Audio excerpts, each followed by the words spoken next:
Patama ni Vice Ganda laban kay Arjo, inulan ng reaksyon. Umani ng samsari reaksyon mula sa netizen ang maangang na patutsyada na ang kabogabol star at Showtime host na si Vice Ganda laban kay Arjo. Kilala ng marami si Vice Ganda sa pagiging prangka at walang takot magpahayag ng kanyang saloobin, lalo na kapag usaping politika at mga isyong panlipunan ng pinag-uusapan. Hindi ringid sa publiko na marami na siyang kontrobersyal na banat, mula sa simpleng jokes na may halong social commentary hanggang sa matatalim na patutsyada laban sa mga taong nasa kapangyarihan.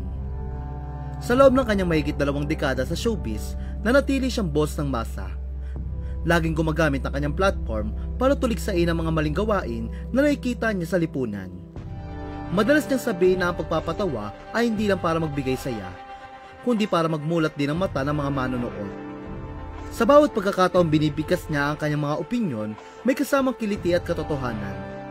Dahilan para marami siyang tagahanga, pero hindi rin maikakaila na mayroon din siyang mga detractor.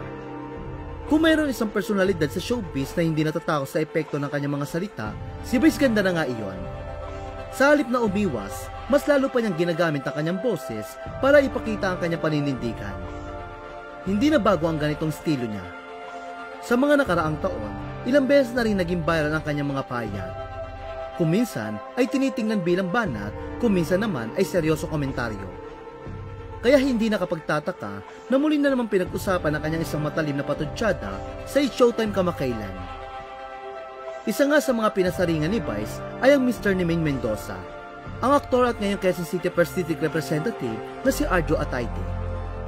Matatandaan na dawit ang pangalan ni Arjo sa kontrobersyal tungkol sa umano'y flood control issue, kung saan sangkot umano ang ilang kontraktor at mambabatas. Dahil dito, naging laman ng usap-usapan ang kanyang pangalan at hindi rin nakaligtas sa matitinding batikos online. Sa gitna ng issue, tila hindi pinalampas ni Vice sa pagkakataon na magbigay ng makahulugang patutsyada. Sa isang episode ng It's Showtime, nagbitiw siya ng pahayag na tila tumutukoy sa mga usapin ng katiwalian. Ipinahiwatig ni Vice na magkaiba ang bagger na nagtatrabaho sa grocery at ang bagman, na iniugnay sa mga kontraktor at mga opisyal.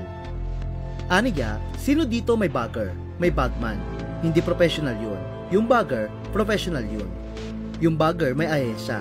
Yung bagman, kontraktor ang pinanggagalingan kasi nun. Bagamat walang pangalan na binanggit si Vice, hindi may kakailan si Arjo ang kanyang pinapatamaan. Dahil kung matatandaan, gumanap bilang bagman si Arjo sa pelikulang Bagman. At ngayon, isa siya sa mga dinadawit na nagbulsa ng milyong-milyong piso mula sa flood control projects ng DPWH.